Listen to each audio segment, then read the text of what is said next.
The following is a presentation of Muddy River Sports. Welcome to another episode of What the Schuck, where anything can be said and anything goes. And today we might just go down that road. That is a scary way to open up any conversation with you and me. I'm Muddy River Sports editor Matt Schuckman, and joining me today, the guru of John Wood Athletics, the athletic director, the basketball coach, the janitor. We could just keep going. You have a lot of jobs out there. Brad Hoyt. Yeah, good. I'm not good at any of them, but I do a lot of them just to look like I'm looking busy. So, yeah, absolutely. How you doing, man? I'm good. What's happening? Anything exciting? Oh, it's January, so Yeah. it's basketball season. Baseball started practice this week. We've got softball starting workouts next week. We've got All kinds of volleyball things. and soccer workouts. So, yeah, from a college standpoint, classes start, and our activity level goes through the roof. Okay, before we talk about any John Wood stuff, Yeah, I got you. I got some stuff to throw at you. All right, come on. From more so from a parent standpoint. So Okay. you have one son playing sports at Quincy Notre Dame right now. You have a younger son who's involved in youth athletics. Yep. Your daughter was a cheerleader. Yep. So you've seen the gamut of youth sports, high school sports, the whole bit. No doubt. What's the biggest pet peeve you have when you go to a game? Yeah. If you're sitting in the stands watching your son play, Yep. what's your biggest pet peeve? Oh, man.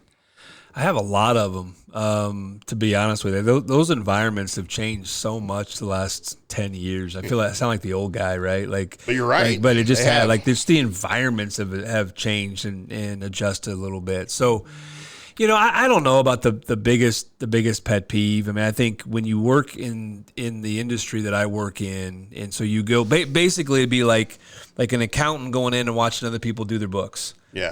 And then have other people's opinions on it, like because that's what you do. So Right. so my lens is probably a little bit different, but I've said forever, sports and youth sports in particular make perfectly sane people completely insane. So probably my biggest pet peeve is some of the insanity that comes from people that, quite frankly, don't really know what they're looking at. Yeah. So I think it's the emotions that are attached to it a little bit. I'd love to get back to the old days that every gym was full and every sideline was full. Like I don't like some of the kind of the, I don't know what the right word is, but lack of interest, I guess, from a student, from a pride, from a school standpoint. You know what I mean? Like I'd like to see some of those environments return. But Okay, I had one of those happen to me last weekend. Okay. Where I sat there and I went, and I literally, what the shuck? Yep. So it fits really well with our pod. But I did. I was sitting at Quincy Notre Dame at the pit, Yep. covering your son's team. Yep.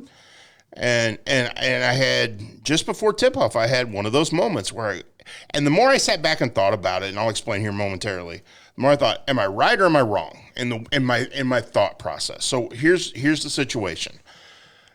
Starting lineups get announced, national anthem, all that, and get ready for the tip. Game starts. And I look over, and 90% of the Q&D band has left. Mm-hmm. And I sat there and I went, literally, what the shuck? Yeah. And I sat there and thought about it. Like, what would those if they're having a concert and a group of people got up and walked out 5 minutes in? Yeah. Now I get it. Right. Now, a lot, again, their interest probably isn't with basketball. Sure. Absolutely. So I understand that. But if you're committed to being the pep band for the school and you're asked to be at a game, doesn't it look bad for you to get up as soon as the game starts and leave? Okay, we'll come back when we need to play again, but we're not going to pay any attention to anything going on. And then I thought, well, those kids don't have an interest in basketball. So should they be forced to sit there? Right. So then I thought, another step, I went, should there even be a band at the game? Because if those interests don't overlap, Right. are we forcing kids to do things they don't want to do?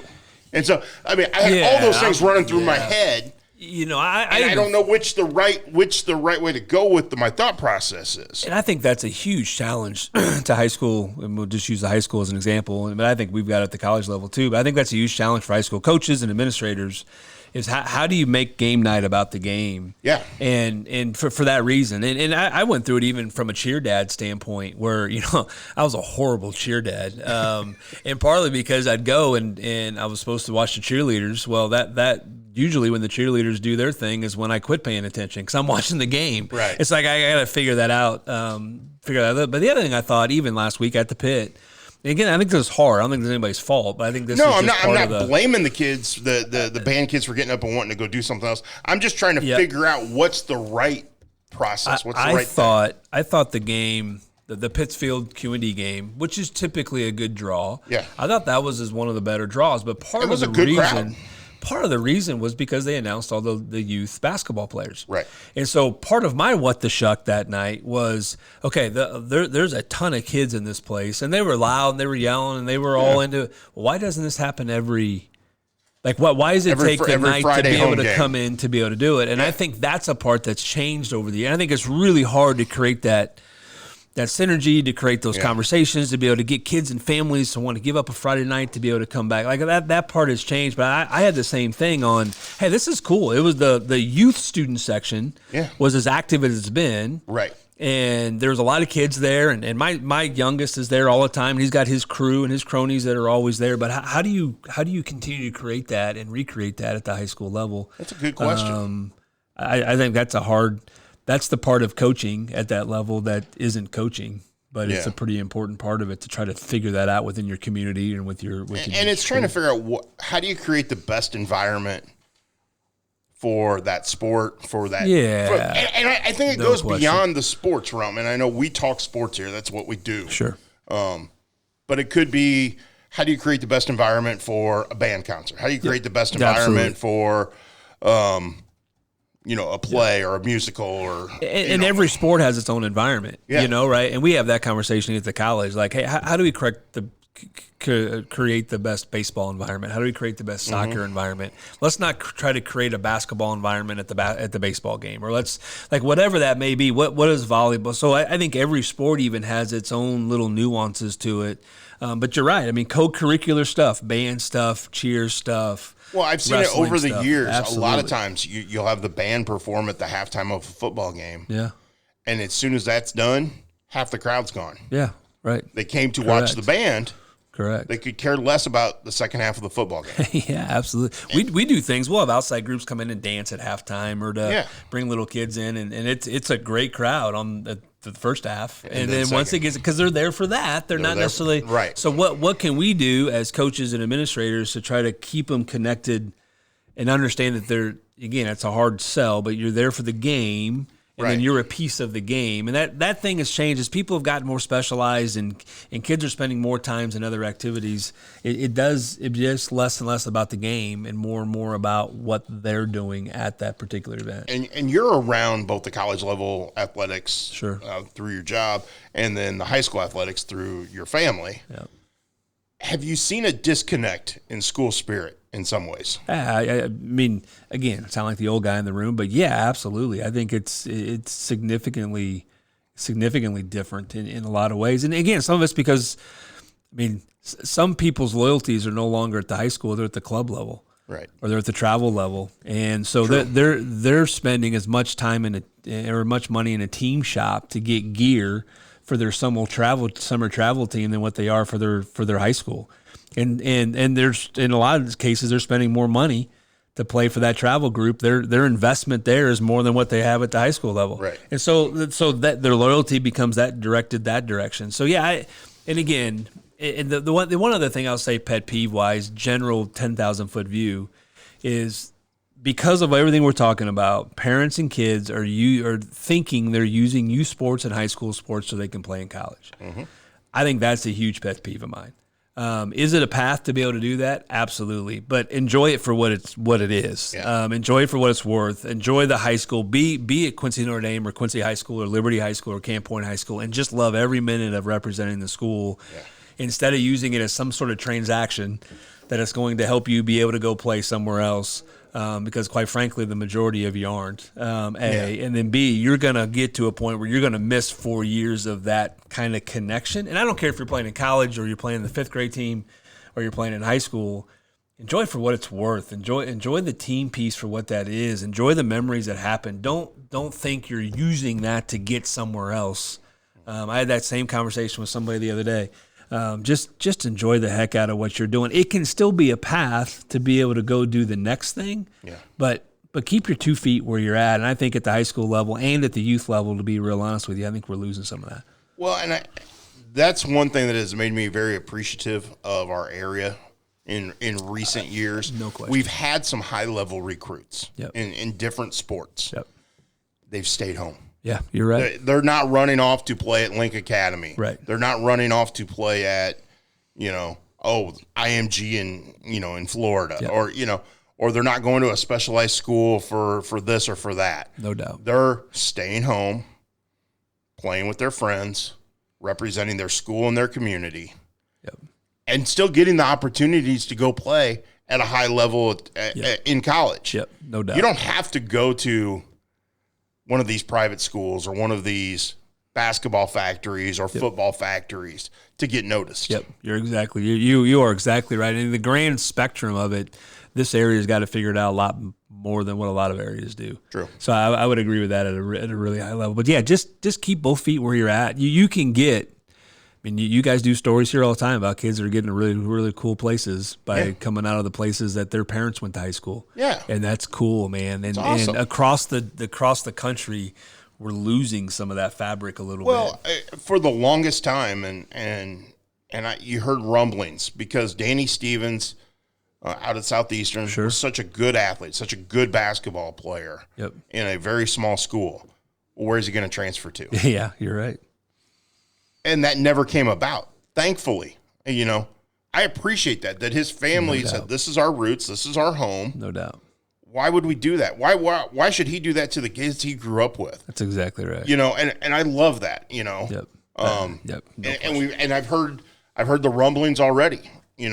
Quincy High School has a very strong sophomore class. Mm-hmm. Where are these kids going to, another year, are those kids going to still be at Quincy? Right. Well, I sure as heck hope they are, because their families played for the Blue Devils. Correct. So why would they want to go send them? I mean, it's not all about It's not. the exposure piece. If you can work somewhere, if you can play on a team, if you can play somewhere, that at the end of the day, you walking away isn't walking away from the sport, isn't walking away from a coach, but you're walking away from your teammates, and that bugs you, that's really cool. Like that's a cool feeling to have. And using Danny as an example, I know that was a piece of it.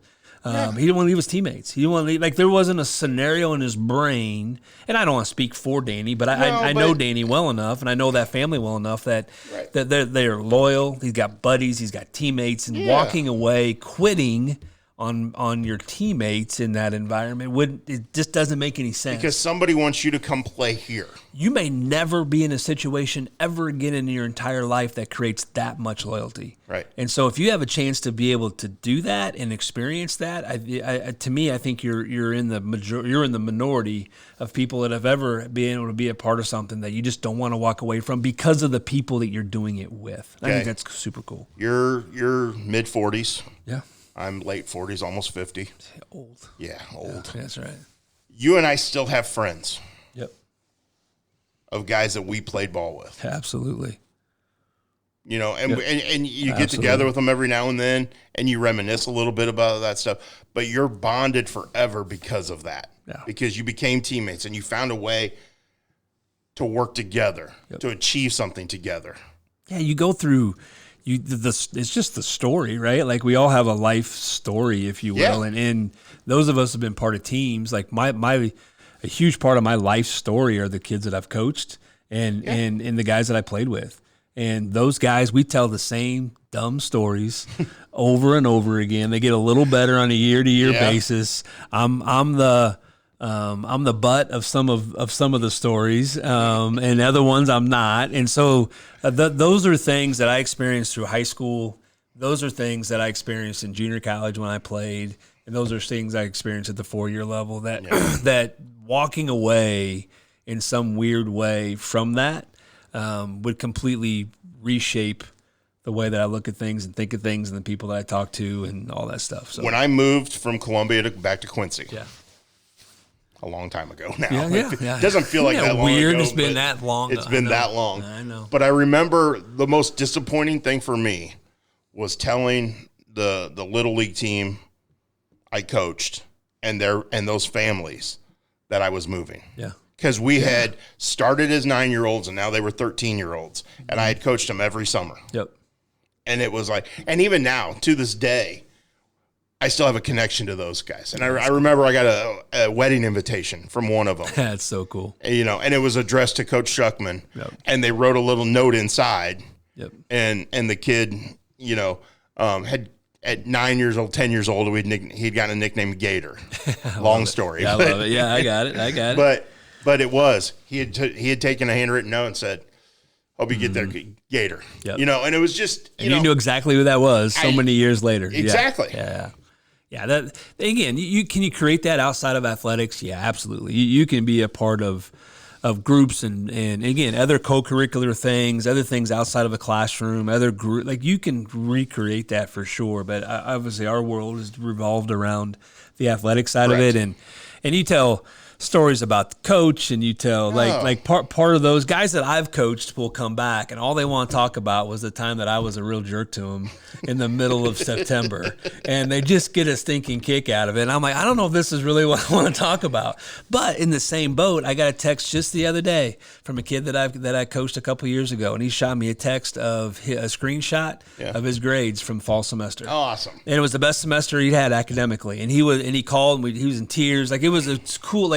But some of those conversations happen because he didn't walk away. Yeah. I didn't walk away. We ended it when it needed it, when it was supposed to end. Right. And so our conversations now are at a completely different level. And that's, again, coaches romanticize about that stuff from time to time. Like I want to win and compete and do all those things. But at the end of the day, things like that we forget about as people. But as teammates, you forget about. I tell our guys every day, like you're playing with guys right now that in 25 years from now, you're going to talk about the other day with them in some way, shape, or form.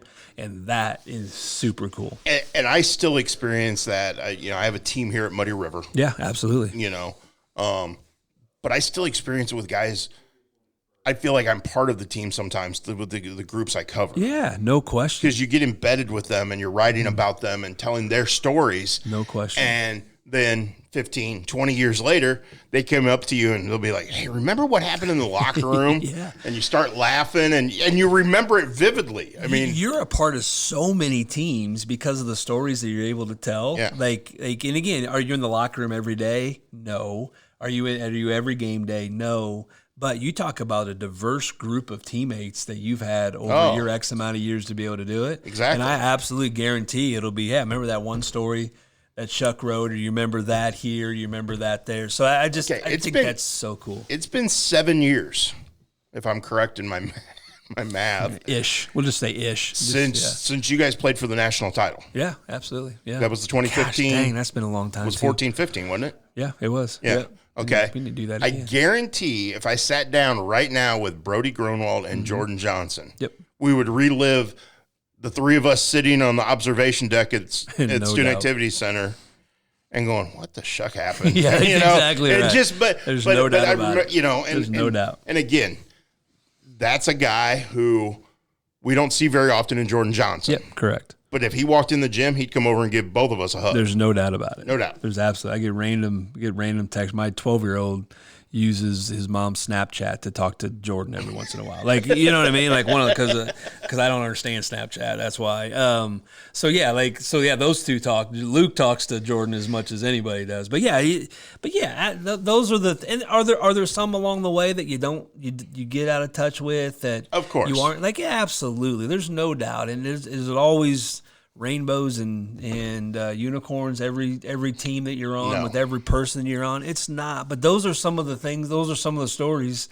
When you don't walk away, those are some of the stories that you get a chance to tell for a lifetime. And being part of a community, being part of a team, being part of a family. I respect that as much about the kids we've seen come through here who are high-level recruits who have said, no, I'm going to stay here. Or their families have said, you're going to stay here. Yep. We're not going to be lured away by this flashiness that's going on. And there's a place for that in the game. No question, there is. And not trying to just discourage that or disparage that. There's a place for that in the game. No doubt. But I also appreciate the fact that people we see and people we know, no question, have embraced that community aspect. Yeah, no, and that's the way it should be, and that's the way I hope we continue to find a way to keep that thread. I mean, even for me, from a parent standpoint, you know how cool it is to see your daughter cheer or your son play for the high school that you went to. Yeah, like that's cool, man. Like I revisit my days at being an athlete at Quincy Notre Dame.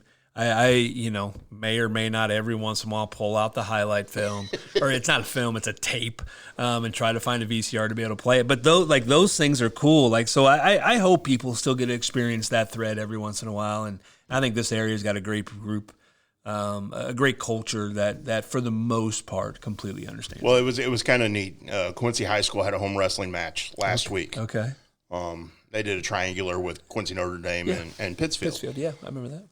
At the same time, on another mat in the same gym, they had junior high triangular going on. Okay. And I got to look over and watch two of my great nephews. It makes me sound really old. We are old, gosh. But wrestle. Yeah, how cool is that?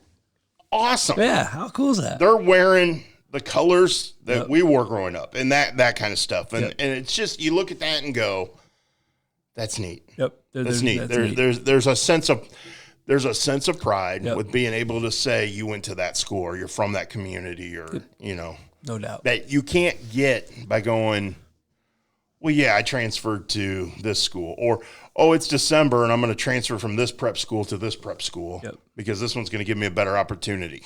And that's fine. You can do that.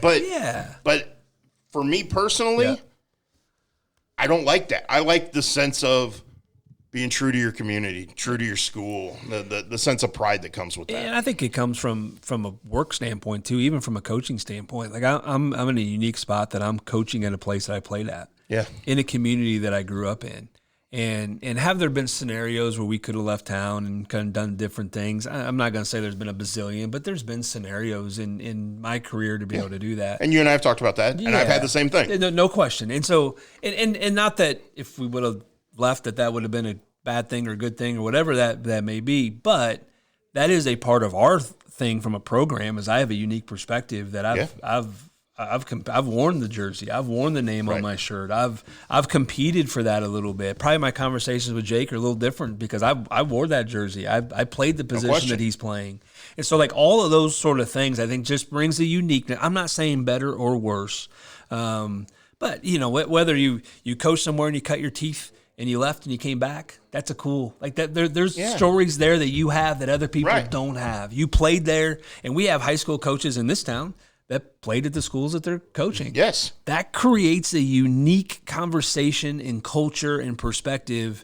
that, again, I'm not saying it's better or worse, but I'm just saying it's different. And I think it's a cool thread that I'd love to see continue. Well, I think that it all circles back to the same thing. And we started this conversation with some questions about whether the atmosphere is the right way, or, you know, how it all stacks up. But I think it all comes back to pride in your school, pride in your community, and pride in your family. Yeah, absolutely. That's hard. Like, and you got to work at it. Like the administrators and coaches and parents, and like you got to work at it, because there's a ton of ways to get unloyal real quick. I mean, there's and I don't mean that in a bad way, but there's you're right. They have the world's a much smaller place than what it used to. They're accessing things that obviously we didn't access 5 years ago, that can pull your loyalty. You're like, oh man, like what's the shiny new thing here? Yeah. And what's the shiny? So it's harder to coach and to administer and to parent, just from a focus standpoint, if loyalty is one of the things that you're trying to create and trying to have that conversation. So again, it's all good. Gosh dang, there's been a lot of good things that have happened in the last 5 years too. But I think that's one part that I'd love to figure out a way. I'd love to find a way to put it in a bottle and sell it. Of how do you recreate some of those environments for those kids that are competing, and for those kids that are in the stands, to have some moments and some things that you remember for a long time. Well, hopefully John Wood has the ability to create some memories. And before we get out of here, I know you guys get some home games coming up. You're on the verge of starting conference play. We are. For the Trailblazers. So, I mean, there's some excitement building, which has been building, but hopefully you can find a way to to build some excitement through conference play. Yeah, no doubt. And we look forward to conference play at a high level. Like our first team meeting, we don't talk about our non-conference slate. We talk about our league. Right. And we've been fortunate enough to win that a number of times and fortunate enough to play in region finals and win a couple of them. And so we know what that looks and feels like. And now we're finally getting to a place that our young group that I don't know if they completely understand it yet. We're going to get experience next week, our home, our conference opener, and it's a grind, and it's weird. Most places are playing conference games already, and for us to say, hey, we're waiting until mid-January to be able to play our first one, it's a little unique. Just different. But it's the way. But that's why all of our conversations are geared towards those last 10 to 12 games of the season, and we're on the cusp of that. Now, I'm excited to go through it with this group. It's a really good group of dudes and guys that we're still trying to figure out who we are in some ways. But I've tested them relatively well with the schedule that we put together, and I think we're as prepared as anybody. But again, man, I can say 1,000 times, winning is really hard. It's really, I don't care what level you're at or where you are, and sometimes we take that for granted. And you have a dominant team or somebody that wins a lot, you take that for granted. But it's hard. So we'll give it a shot. Looking forward to it. Yeah, man, Looking I forward to being appreciate. out there. Yeah, absolutely. Hopefully it's fun to watch. It will be. If nothing else, I'll lose my mind probably a couple times. So. And that'll be fun to watch. Yeah, I'll have some what the Schuck moments. Oh, yeah. As we go through the last part of the season, I can promise you that. Good. We'll have to talk about those at another day. Yeah, that's right. Absolutely. On air and off air, maybe. Yeah. Well, thanks for coming in and joining me. It's always good to see you guys down here. It's always good to hang out with you. We'll do it again. I look forward to it. For John Wood Community College men's basketball coach and athletic director Brad Hoyt, I'm Muddy River Sports editor Matt Schuckman. Thanks for joining us for another episode of What's Schuck? Muddy River Sports. Our home, our sports.